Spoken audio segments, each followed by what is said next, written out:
I've started a video series here on YouTube trying out different skates, all different price points to see what they are capable of. But I didn't think it'd be very fair to get too far without talking about my all-time favorite skating boots and the skates that I'm actually comparing these skates to, Harlick.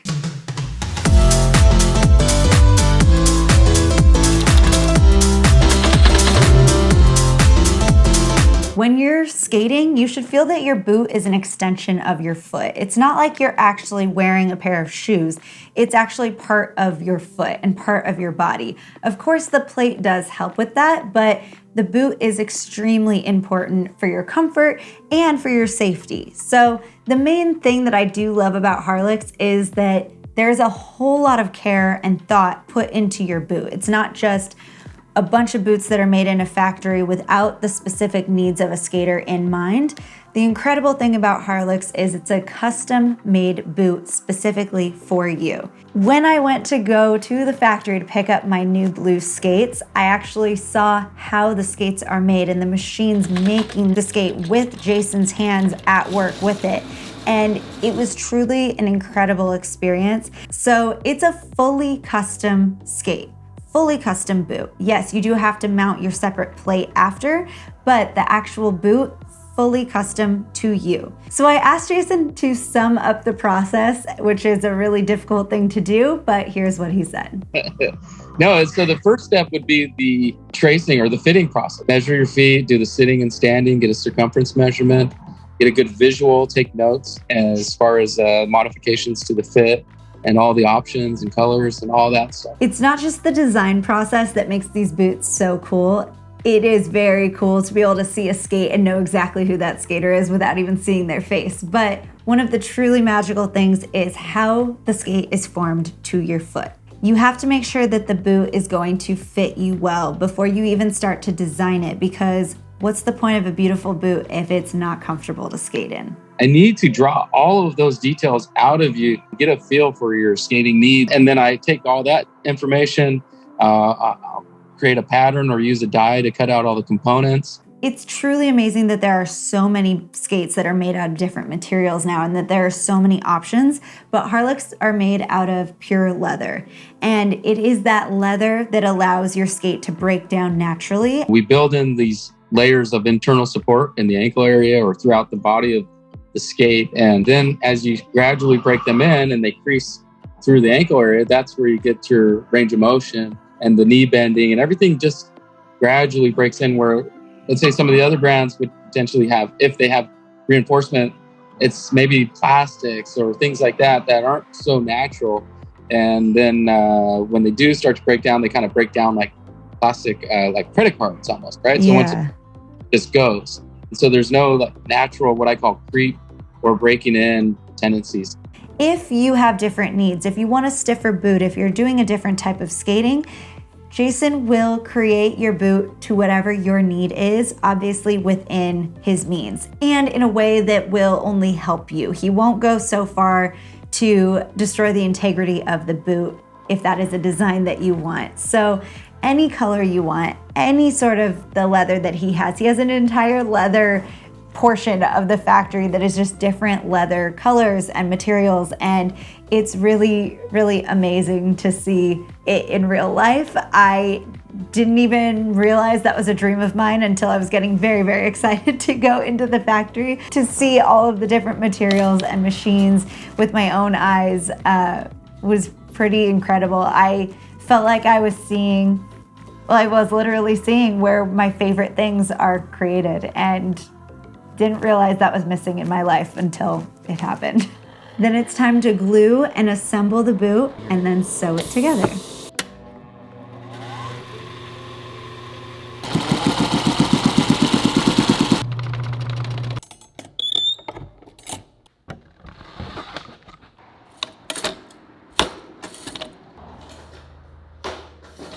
So we have that cutting, gluing, sewing, and then we have what's called an upper, and then it gets shaped. So the shaping process is called lasting, and that's when we shape the upper around a last, which is that plastic mold that you build the boot on. And one of the things that makes our boots unique is we take that last, we actually modify it to replicate the shape of your foot. way we do that is our own like secret formula, right? But if you have a flat foot and your arch is, not like the shape of a traditional last, a lot of people's actually kind of flatten out and they've got this bone or muscle that sticks out. So you create these allowances for it, or bunions, or some people are really wide in the front. So we build it out wider or higher, added depth, whatever their specific needs are, we replicate that. After that's fully done, he has to let it sit, and it holds its shape and dries and stays there as long as it needs to, sometimes a few days. Then you can pull the tacks out, which is actually what Jason started doing straight out of high school to start working at Harlick. My first job was to pull tacks, meaning when we shape the boots, we put tacks in the bottom. And so you have this little tool, has these two prongs in the front and these little teeth on the side. So you kind of pry it up and then flip it out. So like thousands every day, right? And then the other job was lacing up the boots halfway before we ship them. Then he balances it out. You sand it flat on the bottom so the balance will be proper and not leaning to one inside or outside edge. And also so that a plate or a blade would sit on there flat. So that's like where the sole and the upper come together and interface. You want that nice and smooth. And then we'll put the heel on, balance it again, and then waterproof it or do the glitter, whatever they want. This is stuff that I never even thought of. Your skate just arrives and it's perfect and you use it for 10 years. I didn't think about all of the dynamic stuff that has to go into the making of the boot, which literally blew my mind. And that heel, the balancing of the heel and the height of the heel, I mentioned that in my Sure Grip Boardwalk video, that all of these more inexpensive skates, the heel isn't quite as high as my Harlicks. And that wasn't something I even realized visually looking at the skates until I actually tried them.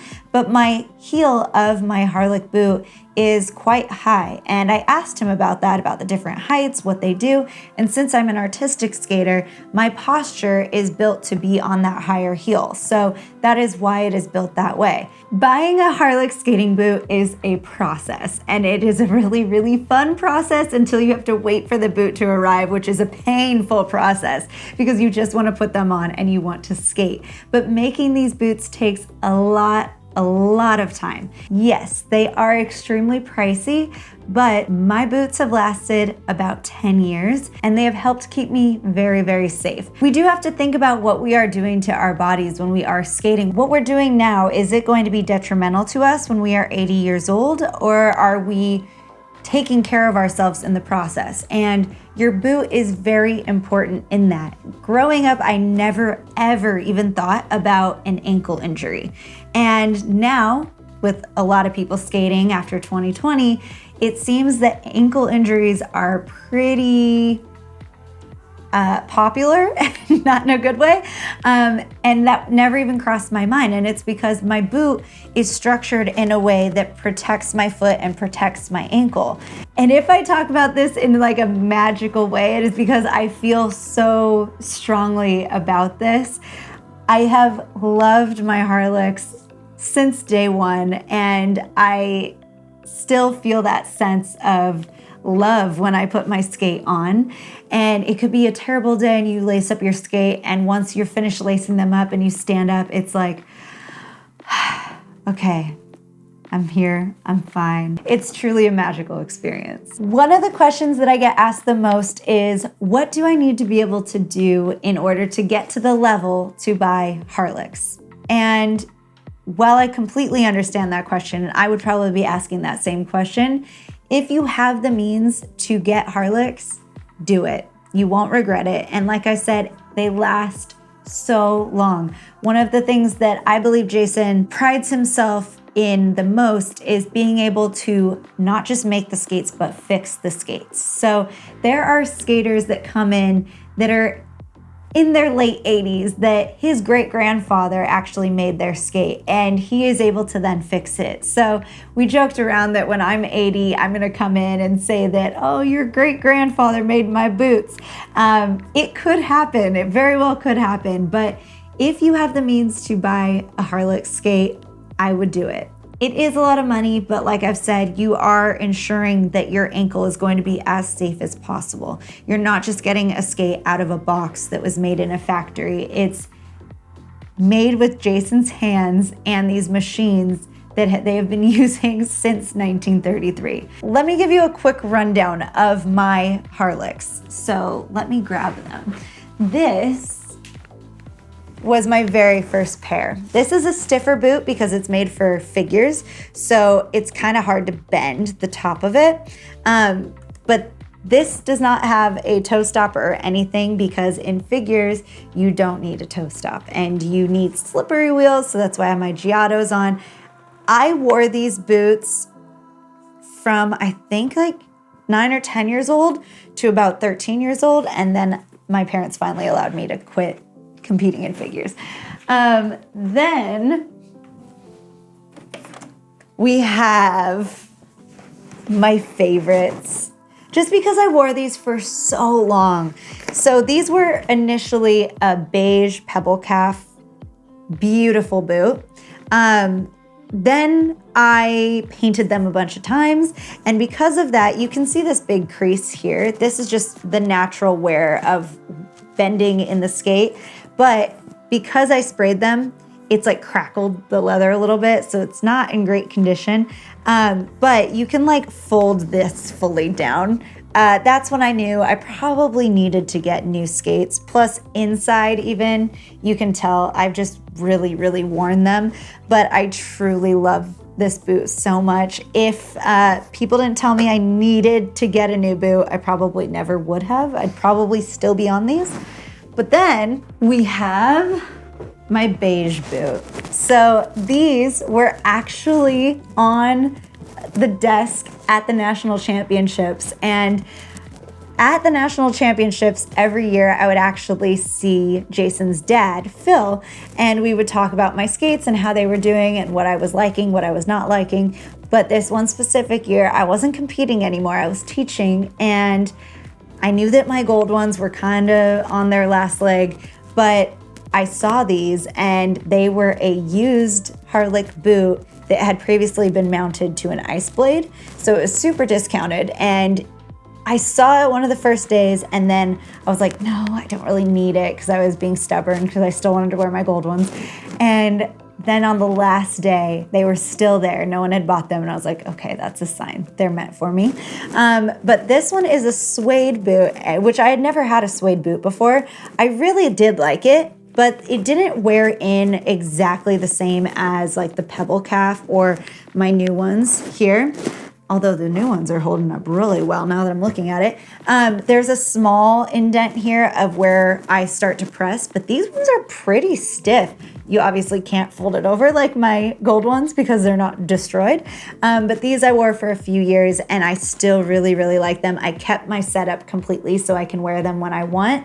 So I have my roll line dance plate on it and my wheels set up and my toe stops that I really like, so I can throw these on whenever I want.